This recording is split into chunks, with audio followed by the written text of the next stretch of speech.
Attorney Andy Young is an energetic champion of the rights of truck drivers who have been injured or killed in accidents through no fault of their own.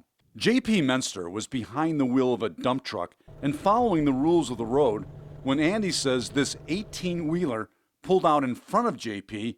and crashed into him.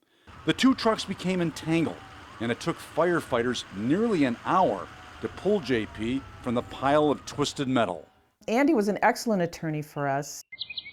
J.P.'s sister Joanne and her sisters were referred to Andy.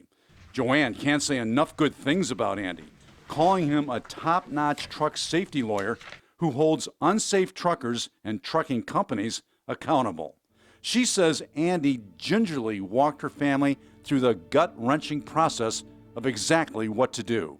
Andy is a very compassionate person.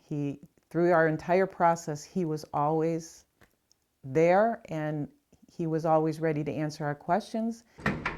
We realized that when we walked in a room and we had Andy by our side, people were impressed that that's who we called.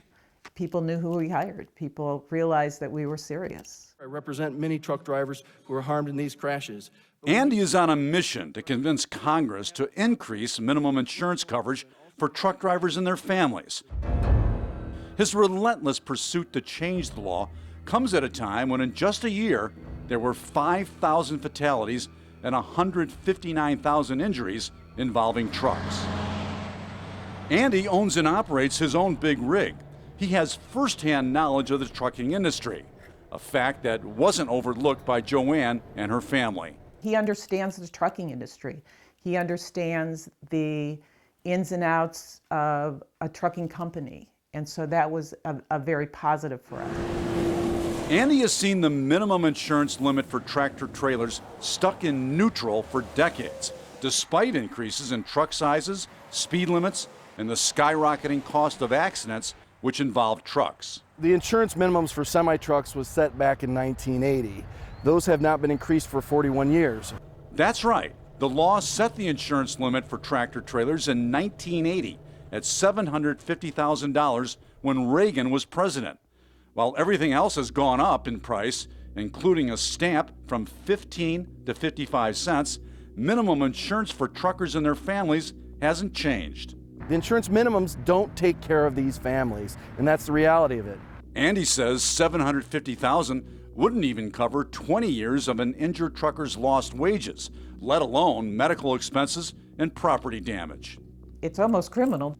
Joanne and her sisters were looking at millions of dollars in expenses to care for their brother JP. His injuries were extensive. The doctor explained to us that if Jay would be able to make it long-term, let's say, it would be residential care 24/7, medical care 24/7. He would probably need oxygen assistance 24/7, and he probably would not have much movement more than just being in bed. In the 20 days he was hospitalized, JP suffered from multiple spine fractures and internal injuries. He lost his spleen and battled respiratory and kidney failure before he lost his fight to stay alive. Joanne says she and her sisters knew insurance coverage was inadequate. I was worried even before we knew what the coverage was. And were terrified about how they would pay for care if JP had survived. This could have been devastating for the four of us, or we would have potentially had to put him someplace that we felt wasn't adequate for him. The insurance minimums don't cover for today's wages, today's medical bills, today's pain and suffering and losses that people experience.